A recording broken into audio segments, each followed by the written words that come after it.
Good evening, everybody. Welcome to the San Bruno Amateur Radio Club's February meeting. And our special guest is Terry Nagel. And she is going to talk to us about the Burlingame Neighborhood Network. And Rik is going to support her by telling us all how hams interface with the operation that they put on the yearly drills. So with that, Terry, do you want to get started? And you and Rik can just yeah, Rik's my co-pilot here. So yeah, we have a lot of good stuff to tell you. But first, I have to tell you that Dave and I go way back. Oh, right? yeah. we were both at the original San Mateo Times before it was called the San Mateo County Times, and he was a photographer and I was a reporter and copy editor. So long time ago, we had good times till the paper got sold. Yeah. Anyway, so I just want to start out by welcoming you, and glad to have compatriots who are interested in making our world more sustainable and more resilient. That is really, really what we're all about. And I know you share that value too. So anyway, let's see if I can figure out how to, there we go. So the Burlingame Neighborhood Network was founded back in 2006. And our mission is to really help neighbors connect with each other so that they can become they can help each other, learn about disaster preparedness, and also support each other during emergencies. And at first, it was just an effort to get neighbors to know one another. And that is, half the battle, really, for preparedness, I think, is getting your neighbors to know each other. Excuse me, Terry, I just have to add one thing here, and just to let folks know that you are responsible for having to start this. So you're the very beginning, and that's why we're here. So well, thank you, but we have a very good board and everything too, so it's a really a big group effort. So anyway, there have been numerous studies of major disasters that show that the personal connections you make with one another are really valuable in surviving a disaster and also in rebuilding your community afterwards. And so we do encourage people to connect in a variety of ways. We stress block parties, which are great. Sometimes we've had the fire trucks come by and do a little presentation too.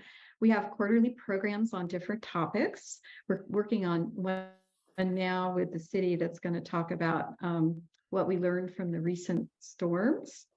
And we also encourage people to participate in National Night Out, which I think is the second Tuesday in August.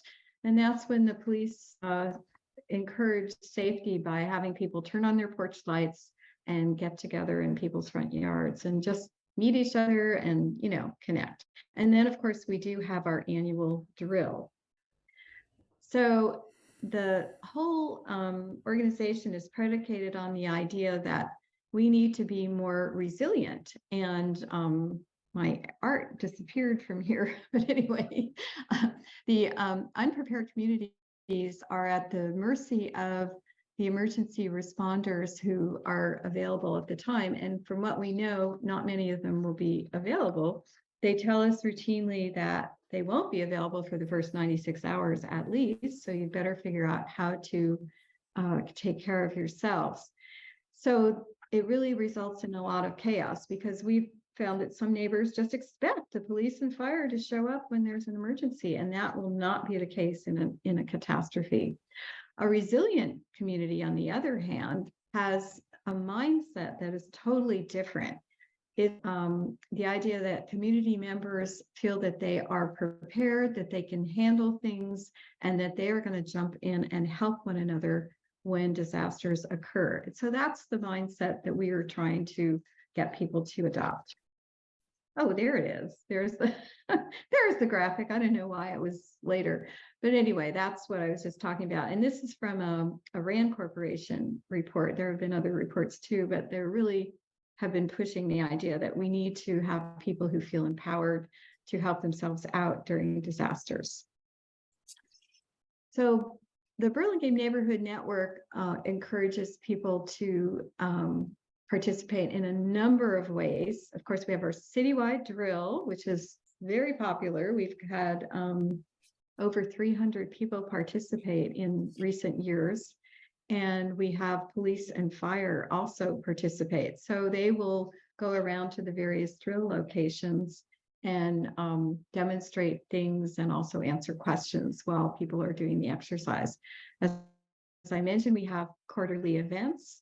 We also do wide community outreach with a newsletter, and we also inform people about training opportunities. And we have a big emphasis on encouraging people to step up and be block leaders so that they can bring their neighbors together and form a neighborhood network. We have an emergency communications plan, which is what Rik is going to spend a lot of time talking about. And we have partnerships with the city. So we even have something called the Resiliency group in Burlingame, where we meet every other month, primarily with CCFD, Central County Fire, to talk about what we're all working on and what we're planning so that we can help one another. There's also, this is just an example of some of our past programs. For example, there's also volunteer recognition event. We used to have it once a year until COVID. We're planning another one this spring. And that's where we would go to the firehouse and the kids could crawl all over the fire engines and have a good time. But also we have some, flyers out and educational opportunities, and we honor primarily the leaders who have led the drill. I talked about National Night Out, the Resiliency group, but the cash program is yet another great feature that we have. So the cash program was started by a council member who said, gee, wouldn't it be great if you guys could have emergency supplies? And we said, we'd love it. So they gave us a budget to build these caches filled with all kinds of great stuff. You can see one on the left. It's basically a big garbage container, which is sealed also for the weather. And the picture on the right shows some of the supplies. These include things like hammers and a stretcher, that fold out stretcher and so forth. We have masks in them now, and you can see some of the other things there. But this is really built around the materials that are needed to run our drills and then to form emergency response groups after there is a disaster. So the drill itself is based on the ICS system. The forms we use, the language we use is all based on what the FEMA people tell us to do.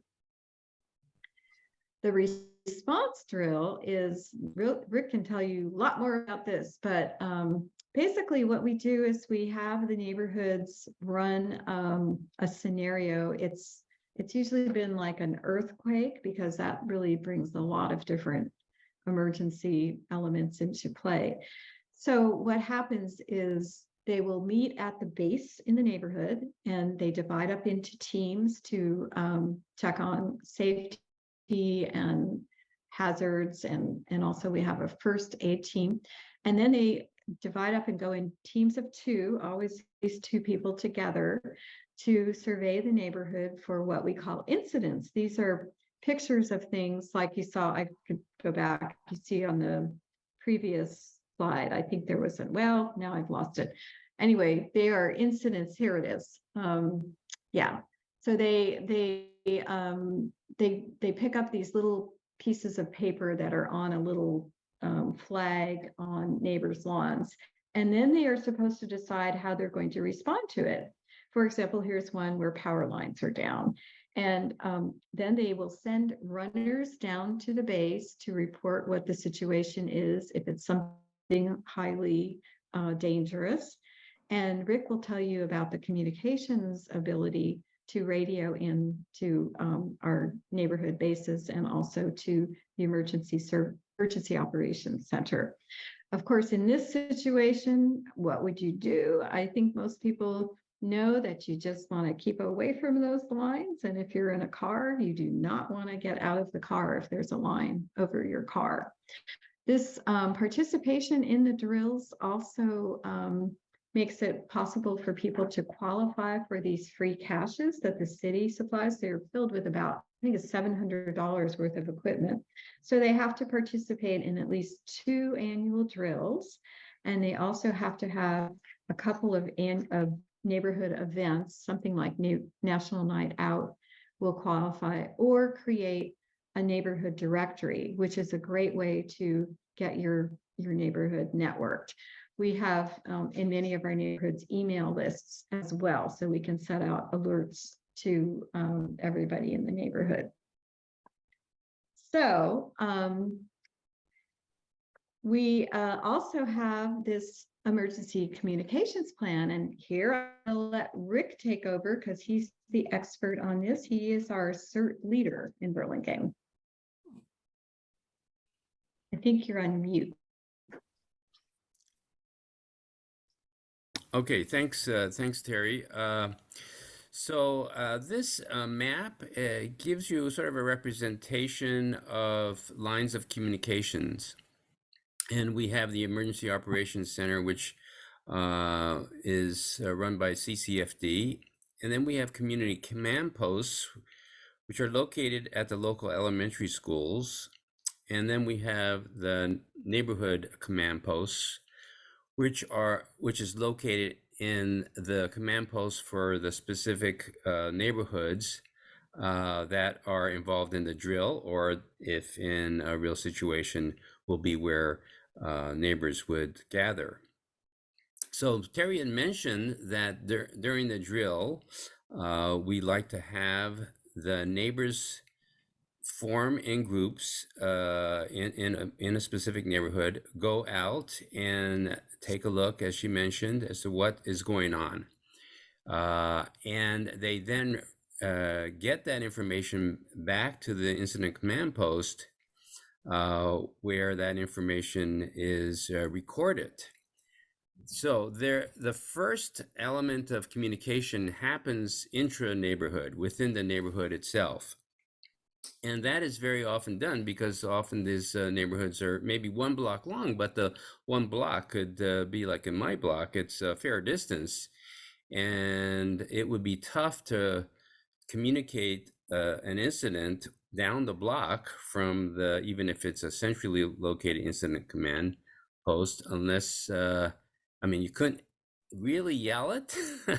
So we use FRS radios for communications within a neighborhood. And this has gone through quite a bit of change. We first started with a 1/2 watt FRS radios, and I'm sure many of you know that they really aren't that effective. At one point, we used 4 watt police radios, and they were good, but they weren't very easily programmable, and they were limited in a number. So in the last 2 years, we've used the new 2 watt FRS radios, and they have been much more effective. Okay, so within the neighborhood, we use FRS radios for communication. Then if an incident needs to be what we call escalated, let's say that power line really is down and we need to report that, the communication coordinator in the neighborhood communicates that a line is down to the community command post. And as I mentioned, the community command posts are scattered around the city because it's the elementary schools. So at the community command post, we usually have 2 hams, one ham monitoring the FRS radio, and the other hand relaying that traffic to the EOC on ham bands. So if you look at the purple lines, you can see, well, probably the easiest school to see is Roosevelt, right in the middle. And you see that purple line with a line to the EOC. You see to the left Hoover, You see above that Lincoln. There is another school, Franklin, that's not listed here, but McKinley you can see. And to the right, way on the right, is Washington. So those purple lines are the lines of communications that using ham frequencies. And typically we use the repeater. There's a Burlingame Hillsborough repeater. And that is in general pretty effective, but not always. And so we practice using simplex as well. And I'll get back to that in a little bit. All right. Okay, so this traffic that's transmitted or relayed to the community to the ELC is accepted by hams that are in the ELC, and they of course would then give that information to the needed organization or department, so public works, fire, or police. Then if and that is assuming that the ELC is open, of course, and then information can get back to the neighborhoods in a reverse manner. So ELC ham to school ham or CCP ham, and school ham on FRS radio back to the communication coordinator in the neighborhood.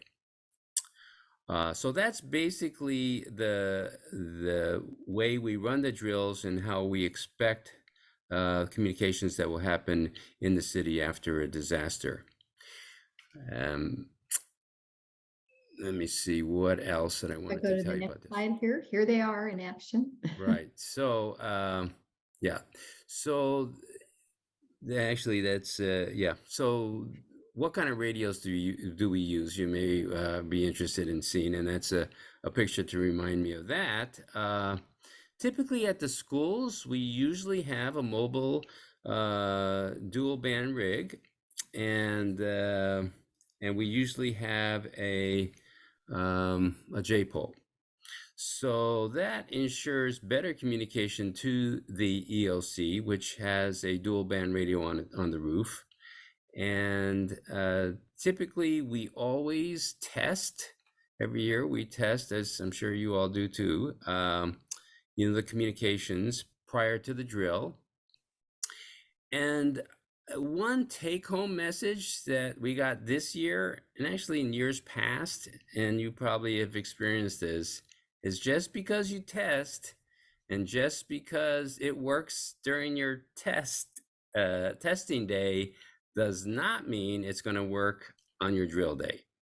So, we do our best with trying to be as consistent, but we don't know really which ham's going to be available in a real disaster. So we understand that. And I think that's a lesson learned every year, that just because it works during your field test day prior to the drill does not necessarily mean it's going to work during drill day. So we practice using sometimes HTs, and we this year I was at a school, I was at Roosevelt School, and I tried the HT, not as good as my mobile rig, with the even when both are connected to the J-pole, mainly because of power probably. But location, as you all know, makes a huge difference. So we always try to get the best location to the ELC. Now, what we found during last year's test is Washington School had great communications between Washington and the ELC, but during drill day, it fell apart. So we found that simplex was better to use. In general, we use simplex between schools, or if there's a ham in a neighborhood, we would use simplex from the neighborhood to the community command post, or we may not even need that. We may go directly to the ELC. So let's see, what else do I want to tell? Yeah, talk to you and about? might want to talk about the protocol too. So the incidents that are planted on neighbors' lawns are of all different types. Some of them is mundane as a person who's screaming loudly but isn't really injured, and they make a big fuss, but they don't really need help. And then there are the incidents like a real fire or something. So the communication system is partly triaged by the neighborhood lead, and also it is then communicated to the school, the neighborhood command post, the community command post. And that is where they just, whether they need to escalate it to the emergency operations center. So it's also a two-way street, as Rik mentioned. If the EOC has a message it wants to get out, they can reverse communicate back to the neighborhoods and say, oh, this is where we have shelters, this is where we have water or medical help. So with that, I don't know if you want to open it up for questions about this. I have one other point I wanted to make, Terry, I'm sorry, is that we found that in the hills of Burlingame, the ability to communicate via radio, FRS especially, to the school is very difficult. So the last 2 years, we've used a relay, and that has greatly improved the communications to the school. So in fact, this year, even though during our pre-tests, different neighborhoods were able to connect to the school, Hoover School in this case, without problems, during the actual drill, we had to go through all the neighbors went through the relay that we had established, and pre-drill testing established a good location for the relay. Sorry, I just wanted to make that point. And we might want to recall the difficulty we had with actually setting up at schools, since there have been all these, terrorist incidents and everything. The schools pretty much have fences all around them now, so we typically have our communicators set up outside the school grounds. You can see one in the picture at the right. So, right, okay. Exactly. So here's our board of directors. We meet monthly and plan programs and activities, and that's our presentation. So I'll give it back to the group. Maybe you have some things you want to ask. Yeah, sure, Janet. Yeah, I do a couple of things. First of all, Rik, that J-pole is a miracle antenna. That's what I use. And also, is the incident command post usually in the EOC, and is the EOC in the Burlingame Fire Department? So the incident command post I was referring to was the neighborhood incident command post. Oh, okay. Okay, so yeah, so the each neighborhood has a central location where people gather and collect information, and that's what I meant. And then the actual EOC is in the Courtyard building in Burlingame. Which is on Rollins Road, correct? Rollins Road, correct. Yeah, that's right. Rollins Road? Yep. Mhm. Is that the? Near the Humane Society. Yeah, it's tucked on us. Yeah, It's on a side street, exactly. but off of Rollins Road, yes. Yeah. Is that the one that runs from Millbrae to Broadway? That same Rollins Road? Mhm. Uh-huh. Right. Yeah. Yeah, and we do pre-training too. We should mention that. Like, there is a one night session where we have a drill walkthrough. So we have all the neighborhood leads come and we do a demonstration of a drill walkthrough. We give them all their materials for the drill and answer all these questions. And then there is also a communications training where Rik and others will, have people practice on the radios that we're using. So that, there should be more training. That's a constant thing, because when they get those radios on the day of the drill, they go, how do you work this thing? Except that the real hams are very helpful in that regard. But all the radio, all the neighborhood groups have radios as well. Do a lot of your participants have already been CERT qualified? Quite a few, yeah. Yep. So, and we should mention the CERT National Convention is going to be in Burlingame during the last week of June. Really? It'll be at the Hyatt.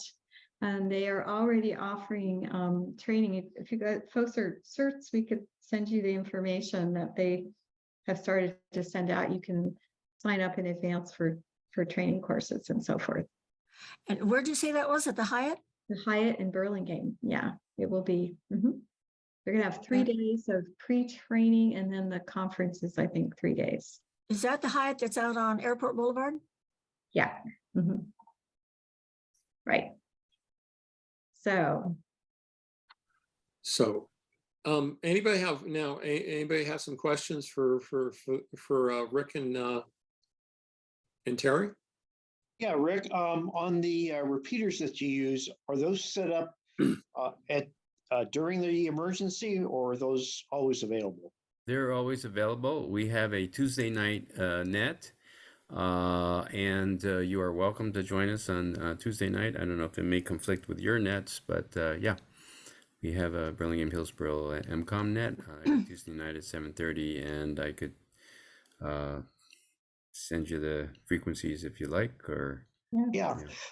And then what about the contingent for commuting from the Central Communication Center outside of the area? Okay, so from the EOC to the county is going to be another planned that we have not done as yet. We've kept it within the city, but it's a good point because, you know, we will be needing to communicate with the county, and so that we haven't our drill hasn't coordinated with the county drill. Well, I think we have participated in some exercises between the county and the EOC, but that's rare. We don't typically, test communications, but it's a good point. We should do that. yeah, we had a real emergency a few years back when I was mayor. There was PG&E power lines that fell across the freeway. I don't know if you folks remember that. And it was amazing that nobody was hurt, But the biggest problem I remember from that is the communications, because you had the Red Cross, you had the city, you had the PG&E, all these different entities who were tweeting and sending out all this different information. I think the county has a new plan for handling things like that. They have a communications van and so forth that they'll bring to a scene, but that was quite a problem, is trying to get everybody on the same page with what was happening. Al, you've come a little bit late, but feel free to ask questions and take a listen. Janet, another question. Yeah, I have another question. You're on Tuesday nights at 7:30. There's 3 nets that I usually check into that night. Daily City CERT net is 7:30. What is your frequency? Okay, so I always have to, I have it programmed in, so I, let's see here. Well, let me turn on my. While he's looking for that. Or you can send it send it to me email if you want. Yeah, so it's 146.805 is the repeater. Oh. A negative offset. And let me Okay. 114.8. I think it's 114.8. Yeah. Okay.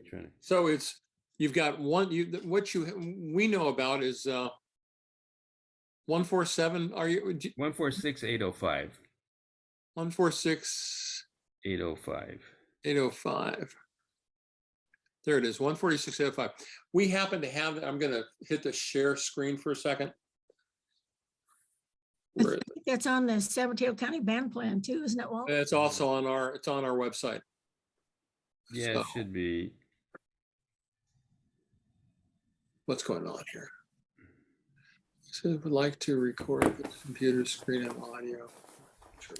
Yeah, I'll just look at the band plan. And then we also have Janet, we've got it on our website. If you go to our website under nets, it's all there. Okay. And also we have simplex frequencies as well. So I should have looked at this first because I have it down here. Okay, 146.805, negative offset, PL of 192.8, And our simplex frequencies, we have two simplex frequencies to use. Burlingame 1 is 147.525. That tone is 114.8. And the other one is 146.595. And that tone is 114.8. But the repeater, which is the one what we use for our net every Tuesday night, is the 146.805 negative, and a PL is 192.8. We use 146.595 as well on our net. For some simplex. Did Okay. any of you help during the big gas line explosion way back? Were you activated for that at all? No, actually, I didn't belong to the club then. And that's what really got me Yeah, getting active again. yeah. I live about half a mile down the hill from that. Wow, that was I scary. was affected by it, but Yeah, very scary thing. yeah. Other questions? Okay, then I'll ask a few of my own. Okay, so this all works very well for a drill, but how does it work tomorrow? Something happens. You got a gas line. Who calls all these people out and tells them where to be? Do you have a plan? Yeah, so right now, in terms of communications, the hams are supposed to check in to the repeater to let them know they're available. Okay. Now, is it, do you work with the city? In other words, for instance, it's all about, access to the EOC. Right.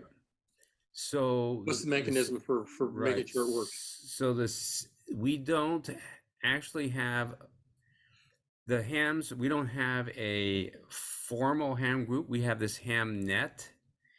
We all know to go ahead and go check into the repeater, and from there we're to receive instructions from in this case, it will be CCFD, the emergency coordinator for Burlingame.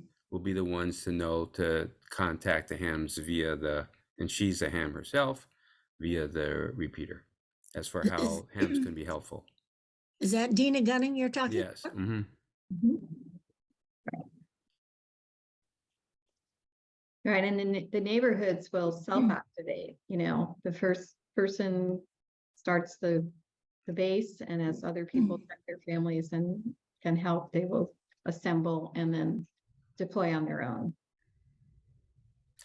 Yeah, and I have to, say also to reiterate what Terry was saying, which I think you all know, is that we're going to be on our own. So we actually we're starting to also use, because we need, so many redundant ways of communicating. We're also looking at Zello as a way for neighborhoods to communicate with other neighborhoods. So we're looking into doing that in terms of neighborhoods being resources to other neighborhoods, figuring that if we're not going to be any help and a neighborhood needs help, and they have, for instance, maybe a chainsaw, then a Zello net, we're looking at that as another form of communication to help neighborhoods connect with other neighborhoods. And some of that is because we've practiced so much of intra-neighborhood communications. We haven't done as much inter-neighborhood communications. And we're just exploring that possibility of how can various neighborhoods help each other out. But obviously you're going to have to talk to each other, and that's where we're looking at Zello as a possibility. Yeah, I think we have, last I counted, 53 active neighborhood groups and 98 drill or leaders. It's funny, neighborhood people do not want to be called block captains. They say, oh, I don't have time to be a block captain. But if we say, would you lead the drill? They'll say, oh, I'll be a lead. Yeah, so that's an easier sell. But there are some parts of our city that do not have many groups in them. And so the overall plan is that, in a major disaster, the neighborhoods that have ascertained that they're safe will then, the search team will deploy to the other neighborhoods and help. Fair enough. Do you have a I lot have of? a couple. Oh, Hi, this please. is Kayla Eula. I have a couple questions if you will entertain them. Oh, absolutely. Go for it, Kayla. So I was wondering if your CERT teams have like mutual assistance within the county. So that's something that's going to be worked on. That is something that has been talked about for a long time, and possibly this year will actually happen, at least in terms of CCFD cert and other jurisdiction certs. Yes, but we don't Okay. have it now. Okay. Yeah, the Humboldt County Office of Emergency Services are the ones that activate the CERT teams. We don't self-activate. And in December, we had a 6.4 earthquake up here. Yeah. And the city of Rio Gel was especially affected by that. There wasn't a ton of houses that were red tagged, but the people that were displaced included the fire crew, the fire department staff, and all the local infrastructure was really impacted.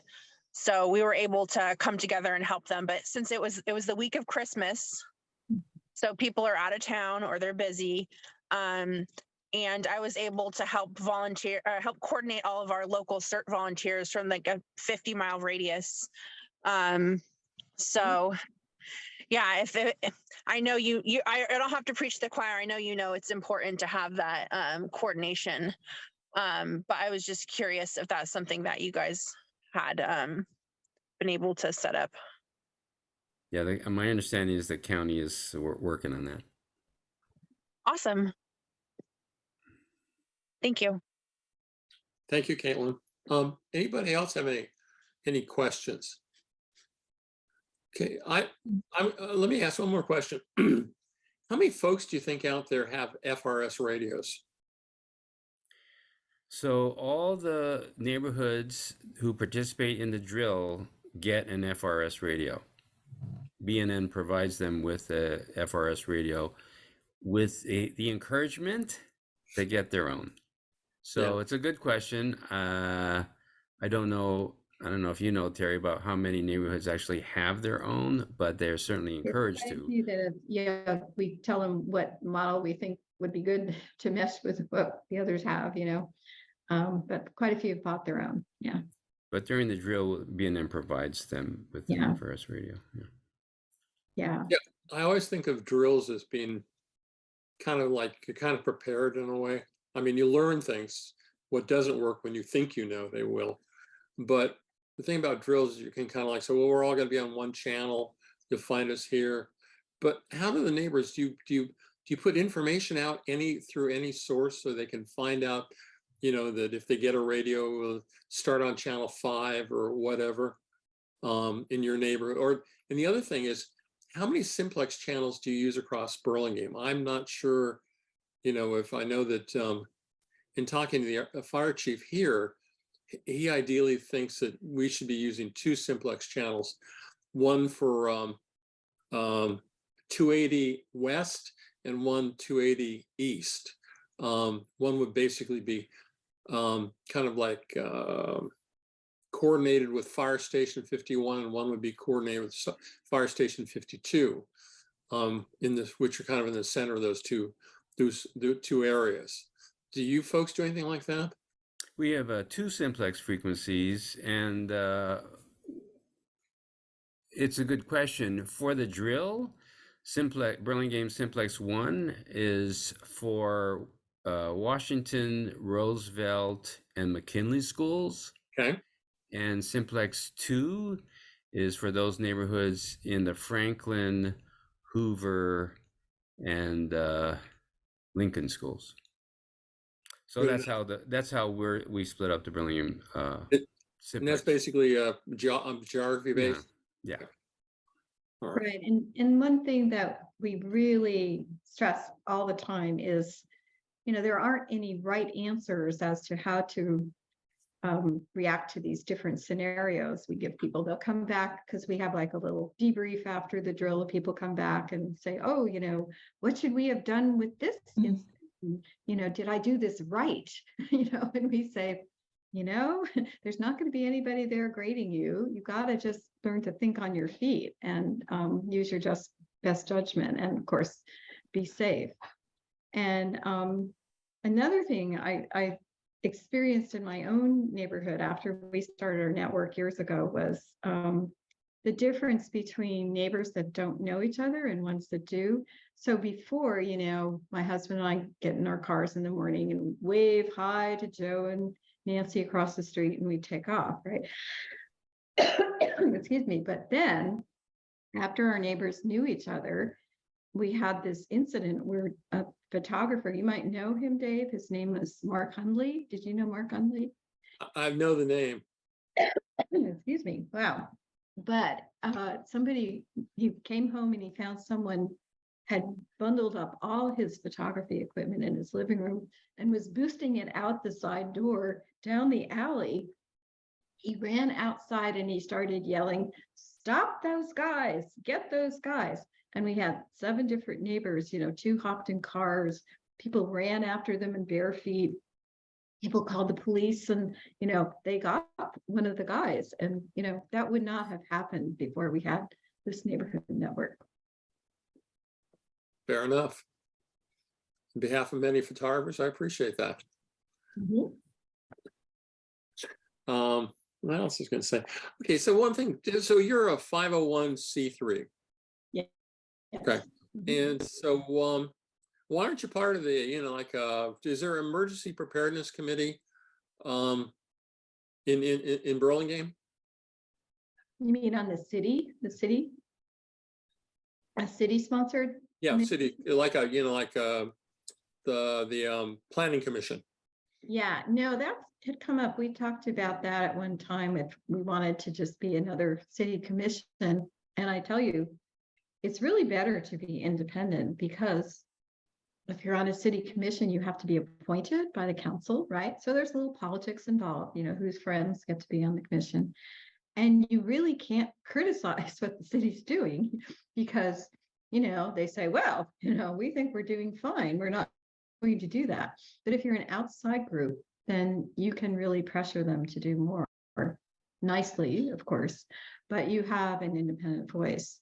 And if you're a 501c3, you can raise money. It's, you know, tax deductible donations. And that has made a world of difference for us. We've really upped our donations since we became a 501c3. But do you get anything from the city? Well, yeah, they give us money every year. Okay. They give us also an additional amount for caches every year. But we're in Burlingame, all the nonprofits have to compete for the same pot of money, and so we get a little bit of that. But we also get an additional line item in the budget for the caches, so that's very helpful. Okay. But yeah, and they do, you know, council members have been very active in participating in our drills and so forth, and really, you know, in fact, they're helping plan this program with us to talk about what worked and what didn't work during the recent storms. And one of the problems was that they called me up and said, "Hey, Terry, can you get some volunteers down here? We have contractors who are stealing the sandbag sand. They're taking whole pallets of sand." And this is one of those torrential rainy days, right? So we did not have a way to activate the certs. We're trying to rectify that now. So what we had to do is get our emergency preparedness coordinator to draft a statement saying, "Hey, I want all the certs to respond." And we put it in our newsletter and sent it out. But we decided that there's got to be a better way to do this. And that's one thing we're, you know, working on right now. Good. All sounds good. Anybody else with any really good questions? I think we've got a lot. We've soaked a lot of information out of these two. I feel good about it. I think it's been successful. But anybody else, or we're going to maybe say thank you. Oh, Janet, here we go. Yeah, I just had a quick question. You talked about contractors stealing sandbags.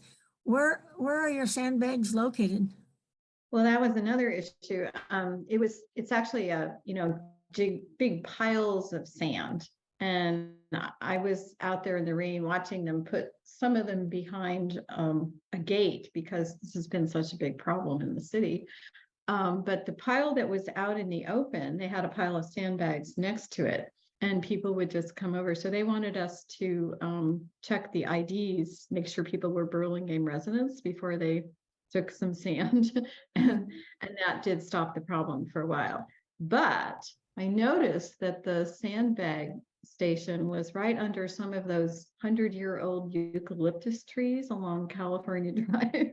And I said, guys, you really got to find a better location, because at the time we were helping them, Caltrain was trying to lift a downed eucalyptus tree from the tracks that was just, a few hundred feet away from us.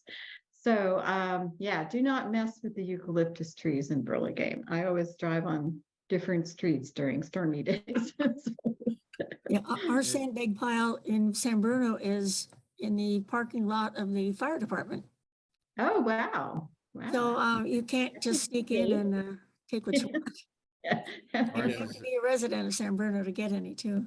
And this year, what the fire department did is they brought in a contractor. They brought in the folks who cleaned out the, what's the name of the group?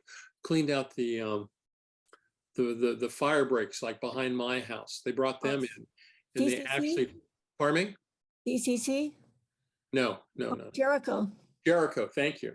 Jericho. They brought this group in, and they actually had them fill the bags and put them into people's cars. Wow, that's really because they were all covered by insurance, and this way they were safe. Yeah. If they hurt themselves, they were covered, as compared to volunteers who would not have been covered probably. Yeah, and I was watching people, out in the pouring rain, trying to hold a bag open with one hand and it's impossible. It's a two-person job, right? So, really was not the easiest thing to do. And you know how heavy those sandbags are? Those are very heavy. I went down, they had a pile of them there. I went down, I only needed one, so I got one, and oh man. Yeah, but people were this lady came by and said, I live 3 streets above you or something. And she said, I've never seen this before, but there is water bubbling up from my lawn and running toward my house. And, it was not a flood area. It was up the hill a little bit. Yeah, that rain was amazing. It was just amazing. But to answer your question, Jen, it was in a large parking lot between Oak Grove and actually on California Drive near Oak Grove, if you know where that is, to answer your question. So it was a parking area rather than like the police department or the fire department. Yeah. Or the courtyard. Or the courtyard. Yeah, it was not either of those 3 places. So. Yeah, I'd like to get my hands on the person that planted all these eucalyptus trees in California. Yeah. They thought they're doing well. Fire, windbreaks. So. Yeah, not in fire season. I hate them. They're going to take a whole bunch of them down on El Camino. I think it's next year. They're going to. Good. Yeah, because those things are really dangerous. Do not drive on. They've killed people in your town. They do. Yeah. That's terrible. Anyway, before we go and we just trash eucalyptus trees, I don't want anyone to get the wrong idea that that's all we're here for. Last chance for questions. Seeing none, I want to thank Terry and Rik for coming tonight and sharing the information about the Burlingame Neighborhood Network with us. I have a better understanding of what they're doing, why they've done it, and it's great. I'm glad to hear you, and I want to say thank you very much on behalf of the club. We probably will be posting this to YouTube so that people who missed it can have another shot at looking at it, and maybe they can gain some more information and lead them to helping their cities. So once again, I want to thank these 2 folks for coming tonight and sharing their time with us. Well, thank you. You're very welcome, and thank you very much. To working with you, we hope it's not during a disaster anytime soon. Okay. Let's hope it's not disasters. So anyway. Okay, thanks, All right. guys. Yeah, thank you. Thanks a lot. Bye-bye. Bye-bye. Thank you. Good night. See you, Rick.